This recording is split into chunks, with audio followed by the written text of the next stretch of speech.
নমস্কার বন্ধুরা, cooking with আশা চ্যানেলে তোমাদেরকে স্বাগত। আজকে আমি তোমাদেরকে দেখাবো বাইরে থেকে ক্রিস্পি আর ভেতর থেকে ভীষণ জুসি, রেস্টুরেন্টের থেকেও দারুণ খেতে চিলি পনির রেসিপি। তো রেস্টুরেন্টে মোস্ট অর্ডার যে রেসিপিটা সেটা হলো কিন্তু চিলি পনির। বাড়িতেও তোমরা কিভাবে খুব সহজে বানিয়ে নিতে পারবে এই চিলি পনির, ভীষণই সহজ, কোনো রকম ঝামেলা ছাড়াই তোমরা রেস্টুরেন্টের মতনই বানিয়ে নিতে পারবে চিলি পনির। সেটা কি করে সেটাই তোমাদেরকে দেখাবো। সঙ্গে থাকবে অনেক স্পেশাল টিপস অ্যান্ড ট্রিক্স, যাতে করে এটা ক্রিস্পি আবার ভীষণ জুসি হবে খেতে, আর একদম দারুণ স্বাদ হবে। চলো তাহলে দেখে নেওয়া যাক কেমন করে করেছি আমি এই রেসিপিটা। এই জন্য দেখো আমি পনির নিয়ে নিয়েছি এখানে 500 গ্রাম মতো, সেটাকে কিউব শেপে কেটে নিয়েছি। প্রত্যেকটা পনিরকেই আমি কিউব শেপে কেটে নিয়েছি। এরপর এর মধ্যে দিয়ে দেবো আদা রসুনের পেস্ট। মিক্সিতে আদা রসুনের পেস্ট করে রেখেছিলাম, সেটা আমি এর মধ্যে দিয়ে দেবো।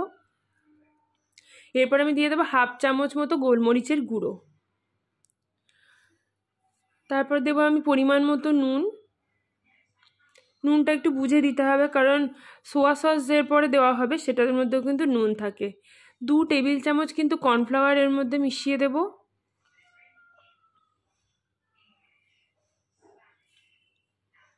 এরপর দিয়ে দেবো আমি 1 চামচ মতো সোয়া সস, 1 চামচ আর একটুখানি সোয়া সস।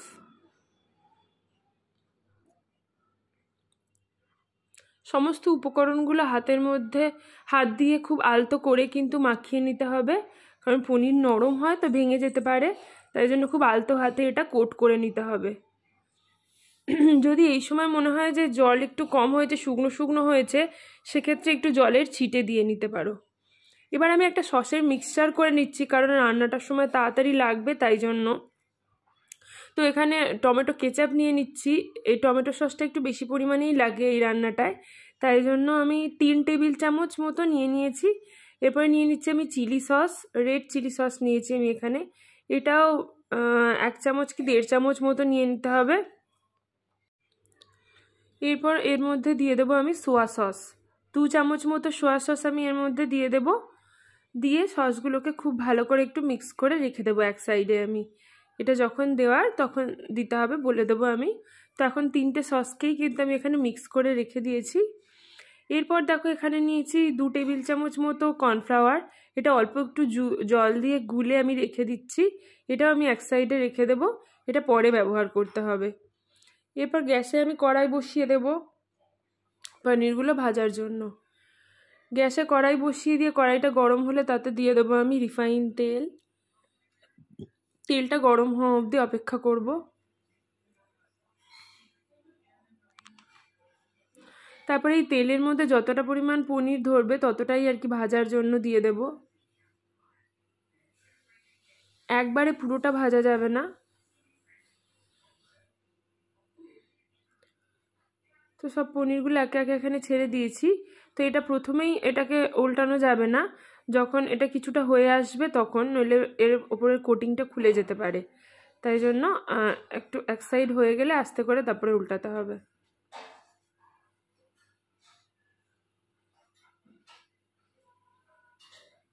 সব পনিরগুলোকেই এভাবে একে একে আমি ভেজে নেব। গোল্ডেন ব্রাউন কালার হওয়া অবধি অপেক্ষা করব, তারপরেই কিন্তু উল্টে পাল্টে ভেজে পনিরগুলোকে তুলে নিতে হবে। এইভাবে করলে কিন্তু রান্নার পরেও পনিরটা ভীষণ দারুণ ক্রিস্পি থাকে বাইরে থেকে। এরপর যে তেলটা আছে সেই তেলের মধ্যে দিয়ে দেবো আমি রসুন কুচি আর লঙ্কা কুচি। এই রসুন আর লঙ্কা কুচিটা দেওয়ার সঙ্গে সঙ্গে তেলে একটা খুব সুন্দর ফ্লেভার বেরোতে শুরু করে দেয়। তো এটা হালকা কালার হওয়া অবধি কিন্তু একটু ভেজে নেব। ভীষণই সহজ, একদম ঝামেলাহীন একটা রান্না, আর খুব সহজেই রেস্টুরেন্টের মতো স্বাদ তোমরা বাড়িতেই পেয়ে যাবে, কষ্ট করে আর রেস্টুরেন্টে যেতে হবে না। তো ওগুলো একটু হালকা কালার হয়ে যাওয়ার পরে পেঁয়াজটাকে এরকমভাবে পিস তুলে নিয়েছি, আর ক্যাপসিকামটাও এরভাবে টুকরো করে কেটে নিয়েছি। তা এখন এটা আমি 5 মিনিট মতন ভেজে নেব তেলে। গ্যাসটাকে একটুখানি মিডিয়াম টু হাই করে রেখে আমি ভেজে নেব হচ্ছে এই পেঁয়াজ আর ক্যাপসিকামটাকে। এটার কালারটা কিন্তু চেঞ্জ হবে না, কিন্তু একটুখানি নরম হবে। ততক্ষণ অবধি ভেজে নিয়ে আমি যে সসের মিক্সচারটা করে রেখেছিলাম সেটা এই সময় ঢেলে দেব।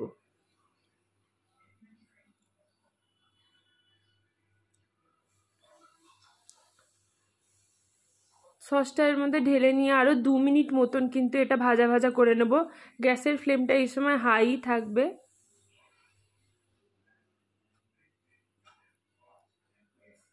এরপরে দিয়ে দেবো আমি গোলমরিচের গুঁড়ো। গোলমরিচের গুঁড়োটা দিয়েও কিন্তু ভালো করে মিশিয়ে নিয়ে আমি কয়েক সেকেন্ড মতো নেড়ে নেব।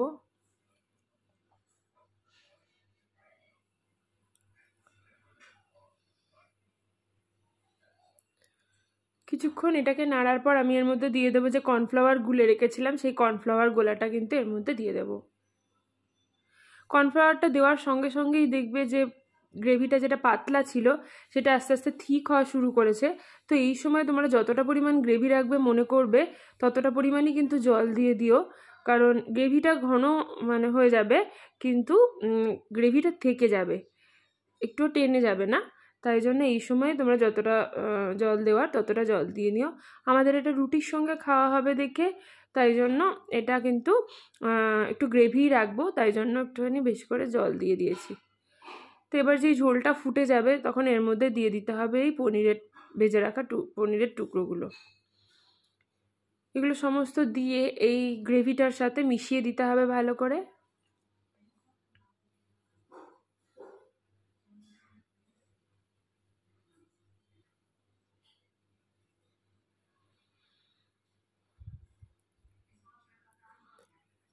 এই পর্যায়ে আমি আরেকটুখানি জল দিয়ে দেব, কারণ গ্রেভিটা খুবই ঘন হয়ে গেছে। তো আমাদের গ্রেভি দিয়ে খেতে ভালো লাগে, তাই জন্য কিন্তু আরেকটু জল মিশিয়ে নিয়েছি।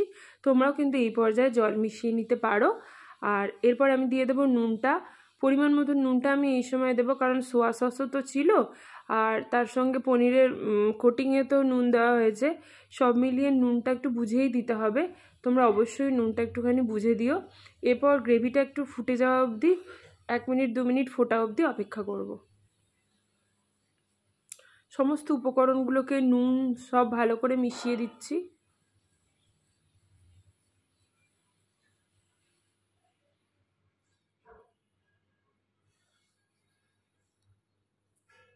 এখন এটা খুব ভালোভাবে ফুটে গেছে, এখন আমি গ্যাসের ফ্লেমটা কিন্তু অফ করে দেবো।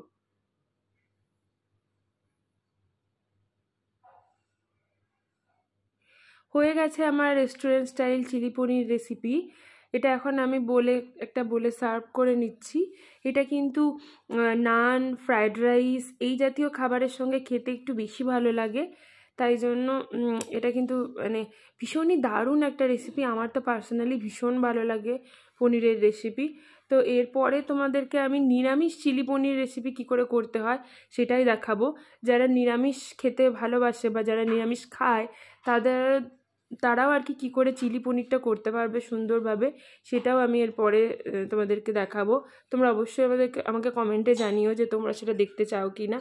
আমার এই ভিডিওটাতে লাইক, কমেন্ট, শেয়ার করো, আমার চ্যানেলটাকে সাবস্ক্রাইব করো আর বেল আইকনটাও কিন্তু প্রেস করতে ভুলো না। ধন্যবাদ।